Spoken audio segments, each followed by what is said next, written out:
Chapter 16, Bat Watch. I had a plan. I was going to tell Grandad I was doing a project on bats at school and that I wanted to come over and do bat watch in his garden. Grandad would have done his jobs for the day and hopefully be ready to put his feet up and take it easy. So I failed to have a good look at the tree and have a proper hunt for dragons. And as for Grim, I just had to hope he'd be taking it easy too. The next evening I arrived at Nana and Grandad's fully prepared. In true undercover style, I brought my night vision goggles, binoculars, clipboard and a book on bats. I was almost beginning to believe in the bat project myself. Of course, it nearly backfired when Grandad started reeling off facts about the habits of our native bats and got so into the idea he decided he'd come and join me. Actually, I'm supposed to do the project without any help, I told him quickly. Don't worry, I won't do the work for you, Chipstick. I'll just watch. Scout's honour. I shifted uncomfortably. Any other time I'd have loved to be out in the garden with Grandad. We could be worm watching and we'd have a great time. But I couldn't miss this chance to look for more dragons, so I pulled out the only thing I knew would stop him in his tracks. I think you'd better take it easy, Grandad. You've done loads today. And then I added, think about your heart. It was such a low blow I winced even saying it. For a second he looked disappointed. Then in true Grandad form he gave me a smile and said, Right you are, go on then. Off you pop so I can get back to Gardener's World. Which of course made me feel 10 times worse. I hunted everywhere for the dragons, peering into and underneath the hedge, braving the nettles and battling the brambles. I'd seen Flicker dart out of sight enough times to know dragons instinctively hid from humans. Still, I'd hoped that with him flitting around in plain sight of me, any dragons would feel reassured enough to let themselves be seen.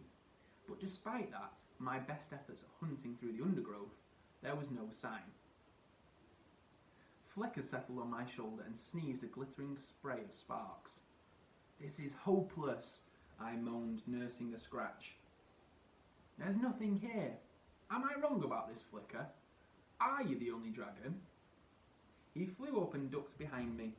Eagerly, I spun round, hoping he was trying to show me something. He was. It was my smouldering bum. One of his sparks had landed on the seat of my trousers and was smoking. I batted at my backside. I sighed. Maybe I was looking in the wrong place. After all, it was Grim's garden that had been messed up. I turned and looked at Grim's vegetable patch and at the little lean-to greenhouse that was attached to his shed, full of tempting greenery. A new polytunnel was lying in pieces, the plastic shredded and the seedlings it had been covering scattered far and wide. Surely this was proof there had to be more of them. Unless Grim was right and it was just vandals. I need to have a closer look, I whispered to Flicker. I wasn't sure why I kept telling him stuff when he was only interested in demolishing Grandad's lettuces, but I had to talk to someone.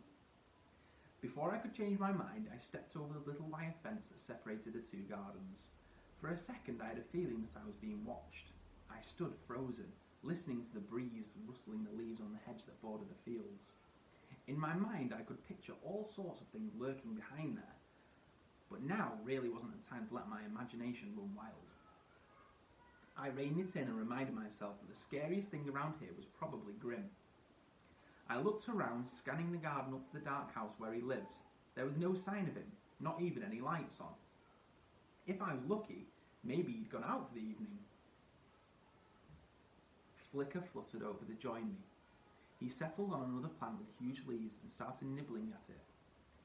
I made my way further into the garden, hoping my luck would hold. It didn't.